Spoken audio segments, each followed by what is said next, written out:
Alright guys, it happened. I got my first rejection letter of the season. Yay! Thank you, Opera Theater of St. Louis. They said no. They said please go home. They said thank you so much. We received a record number of applicants this year.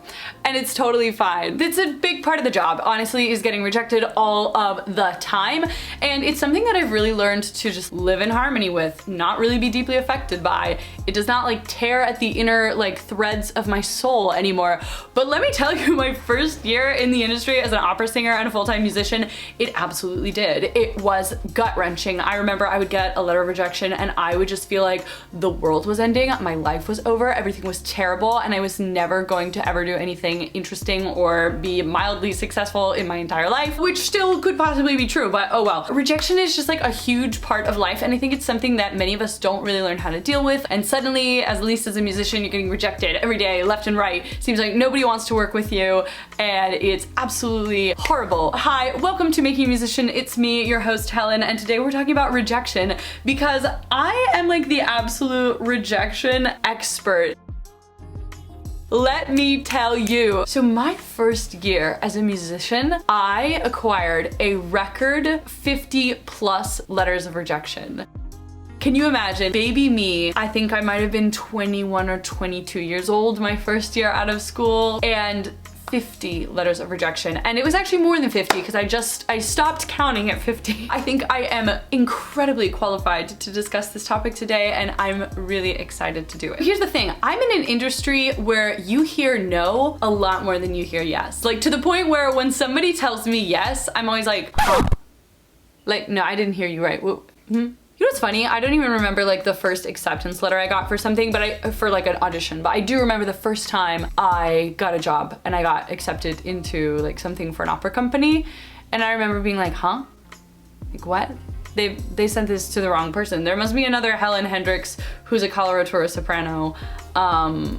Because I know they're not talking to me. Like I said, my first year out of school, I got well over 50 rejection letters, and my super secret sauce to getting over rejection and dealing with it is just to get back on the horse. It's a regular joke that I make in my life with the people that I love and care about deeply that like, if I was any smarter, I would have given up by now. Because I have fallen off and gotten back on the horse a record number of times, like hundreds of times at this point. And I feel like I'm starting to finally get my footing. And I think the thing that really matters is just like, the first time you have to get back on the horse, it's gonna take you ages, you're gonna be like scared. But then as you keep going, it gets faster and faster and you get better at it. And I think that that is one of the things that's the most useful skill that I learned, was how to quickly get back on the horse, get it together, and like be okay again as fast as possible. All right, rejection. Here's how it goes for me. See a response to my application and my heart sinks and I'm thinking it's a rejection and I feel a little thread of hope. And then I very quickly squash the hope because if you don't hope, you can't be disappointed, which is probably not a great way to go through life, but hey, it's kind of the system that I have going for me right now. So you open it and yeah, it's a rejection. Okay, so great, like what do we do now? Step one for me is always to move. Don't let that nauseous feeling stay stagnant in your body. I know for me, rejection feels like my stomach sinks, my heart stops, I all of a sudden feel really hot, my ears feel really hot, and I feel like nauseous, like I'm gonna be sick. Go put on an 80s playlist and go for a walk, go to the gym, go down a slide, go have yourself a little dance party. You gotta move, get that energy moving out of your body. I oftentimes like to call a friend and grab a coffee after I've had a little bit of time to like shake it out for myself. When I say shake it out, I mean like a very literal, like just like literally shaking my body and just like moving and getting that feeling out of me. So step one, you can take a deep breath and like shake. And then step two, we are putting on the best disco playlist that Spotify has to offer you on that fine day and going for a walk. Get yourself out of the spot, the location, the environment where you read the rejection letter, and get going. So, fun little fact, my hot girl rejection playlist is linked in the description. Go give it a click, go give it a listen.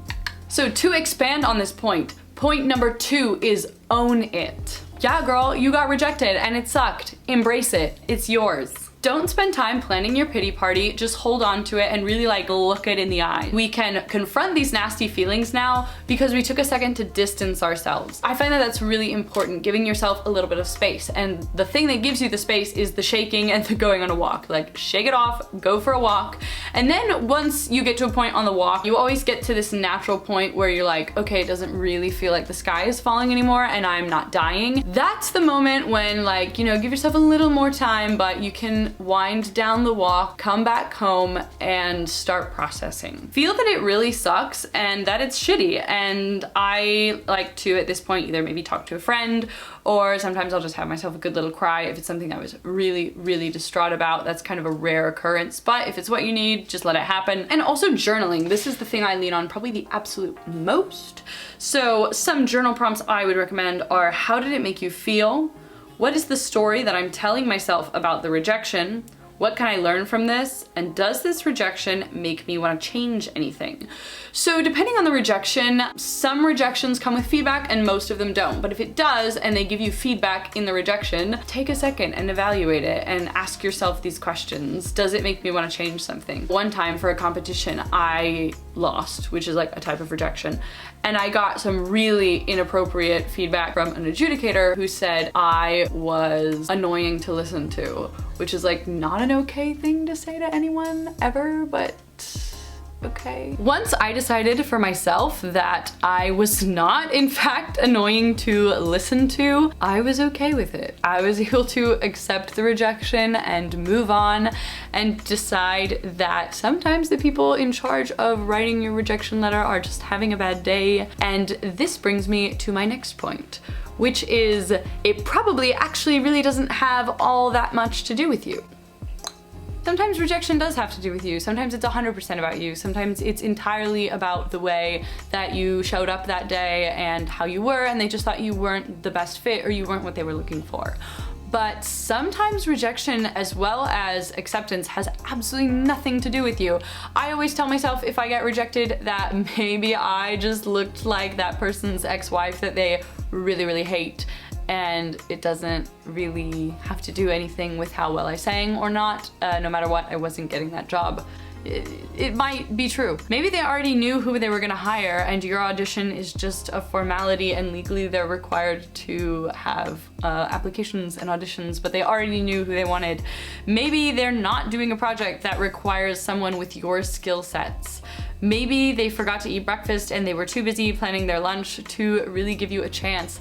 Sometimes it doesn't have to do with you, and so never take it personally because you never know when it does and doesn't. Now, granted, if you walk into the audition panel in your pajamas and you like, you know, kick the adjudicator in the face and scream profanities, that one probably had to do with you. But a lot of the time it's really not, and that was one of the biggest lessons I had to learn. And it's a very unsatisfying answer because we as human beings really like to know exactly why things happen, and sometimes there's just not really a reason. Sometimes it just happens that way. Sorry. The next thing I like to focus on / question I like to ask myself is, how is this actually the best thing that has ever happened to me? Every rejection I have ever gotten has always been followed by some kind of a better opportunity that made more sense for me, that I was a better fit for, that was more enriching for me. And I try to remind myself that in the moments when I'm feeling really, really crushed about a rejection. And it's just, you can't always see in the moment where the path is going, but you just have to believe that it's there and understand that everything is happening for a reason. I don't consider myself to be particularly religious, but I do consider myself to be kind of spiritual. And I would say that I believe that we live in a kind universe that wants the best for us. And so if something is not meant for you, it's just gonna get like nudged out of the way. And so with that in mind, I apply to absolutely everything, anything that even remotely interests me, and honestly a lot of things that don't particularly interest me, and I give it my best shot. And I think that that has been a really, really great way to go about this. Some of the things that were my first jobs that I got out of school were things that I never would have thought myself very interested in doing. You know, I did the education department for Arizona Opera, and that wasn't a job that I specifically thought I would be a really great fit for, because at that point, I didn't really have a lot of education experience, and I didn't really know what the job would entail, so I thought, you know, based on what I assumed it would be, I wasn't going to be a great fit for it. And that turned out not to be the case. I loved it. I was an excellent fit for the job. It led to me doing a lot of other work, expanded me in my capacity as an educator, and it was a really amazing opportunity. And I didn't even remember sending in an application for it. Basically, the universe knew what I needed and threw it on my plate for me. And there were a lot of other things that I applied for in the same time frame that I didn't get. And had I gotten them, I wouldn't have been led down the path of like this wonderful work and life that I have right now. And so I'm really grateful for all of the doors that did not open. As far as us living in a benevolent universe, I think of it kind of like this. I think of it like a parent whose child wants to eat sweets all day, much to its own detriment, and the universe pushes us gently in the direction that we need to go in. So broccoli instead of lollipops at the dinner table and eggs instead of sugary cereal at breakfast. If you get rejected, it's because it wasn't meant for you. In my experience of being rejected, and let me tell you, 24 years in a normal person's life is, you know, 24 years, but 24 years of being rejected as a musician, let me tell you, I'm like 107 in rejection years, so I have a lot of experience with this. Whenever I get rejected, it is because something better is coming along. I like to visualize doors closing. So one door closes and another opens, and maybe it's not the one that you thought was gonna open, but no matter what, there is something that you need behind that door, and through every doorway, there is something to be gained. If you are still watching, I would like to say thank you so much. It means the world to me that you are watching my content and hopefully enjoying it and finding it helpful. If you feel so inclined, I would appreciate it if you subscribed or chose to like the video, because that really helps me out and I'm really enjoying making content. I'm kind of new at it, but you know, only if you want to. All right, the next point and the final point is what Elizabeth Gilbert, I believe, calls lob another ball over the net. And when I was in the absolute like thick of my 50 rejection letters, this was basically like my life mantra, is just lob another ball over the net. So let me read you a passage from her book to really like eloquently summarize this, because why would I try to summarize it if she's already done an absolutely beautiful job writing it out. It's from Big Magic, which is an amazing book that absolutely changed my life. And I know that's super basic because every like creative entrepreneur, self-employed, freelance person is like, this was the book that helped me. Just read the book. Actually, I really enjoyed the audiobook version of it. I decided to play the game of rejection letters as if it were a great cosmic tennis match. Somebody would send me a rejection and I would knock it right back over the net, sending out another query that same afternoon.